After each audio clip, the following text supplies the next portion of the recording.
Isang mapagpalang araw mga kapamilya, sa gitna ng kanyang paghahanap ng katotohanan, dinalaw ni Marcus ang lola ni Harold upang kumustahin ang kalagayan nito. Habang tahimik na inaalagaan ng matanda ang kanyang mga bulaklak upang maibsan ang pananabik sa nawawalang apo, isang napakalaking balita ang kanyang natanggap. Nabuhay si Harold.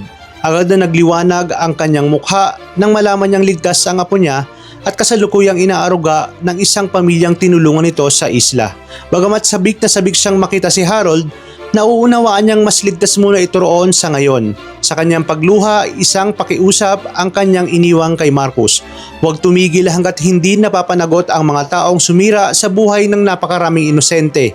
Buong tapang namang nangako si Marcus na ipaglalaban niya ang hustisya para sa kanyang mga nasawing kasamahan.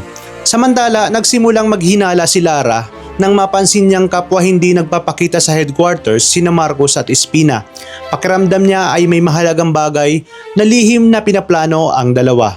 Sa kabilang banda, muling binalikan ni Jalil ang masasakit na alaala ng nakaraan sa massacre habang bumibisita sa puntod ng mga nasawi. Punong-puno ng pagsisisi ang kanyang puso habang iniisip na maaring maiwasan ang lahat ng pagdurusa kung ibang landas lang ang kanilang tinahak noon. Gayunpaman ay hindi niya ginustong may mamasaktan o mamatay man. Ang tanging hangarin niya noon ay kapayapaan. Pagkatapos nito ay bumalik siya sa kanilang tahanan at muling binalikan ang masasayang alaala kasama sina Dato Raman at Jamila.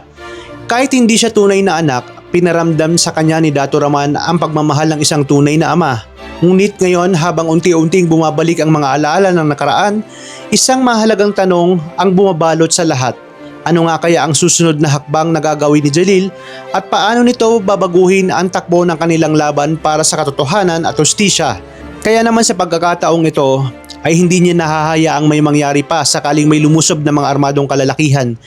Personal niyang tinuruan ang kanyang mga kababaryo na gumamit ng at kung paano kalabitin ang gatilyo nito. Dahil dito ay may kakayahan na silang mailigtas ang kanilang mga sarili. Kaya naman pakaabangan natin ang pagsugod ng mga tauhan sa isla na hindi nila alam ay marunong na palang gumamit ng mga armas ang kanilang lulusubin.